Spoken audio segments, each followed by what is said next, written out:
ಆಟ ಶುರು. ದೊಡ್ಡಪ್ಪನ ಮಗ ಚಿಕ್ಕನಂಜೇಗೌಡರಿಗೆ ತುಂಬಾ ಹೊಟ್ಟೆ ನೋವು. ಡಾಕ್ಟ್ರು ಬಂದ್ರು, ಸೂಜಿ ಚುಚ್ಚಿದ್ರು, ಹೊಟ್ಟೆ ಹೋದ್ರು. ದೊಡ್ಡಪ್ಪನ ಮಗ ಚಿಕ್ಕನಂಜೇಗೌಡರಿಗೆ ತುಂಬಾ ಹೊಟ್ಟೆ ನೋವು. ಡಾಕ್ಟ್ರು ಬಂದ್ರು, ಸೂಜಿ ಚುಚ್ಚಿದ್ರು. ದೊಡ್ಡಪ್ಪನ ಮಗ ಚಿಕ್ಕನಂಜೇಗೌಡರಿಗೆ ತುಂಬಾ ಹೊಟ್ಟೆ ನೋವು.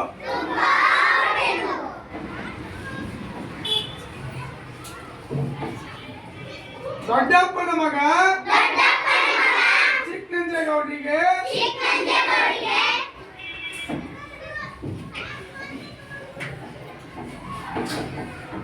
ದೊಡ್ಡಪ್ಪನ ಮಗ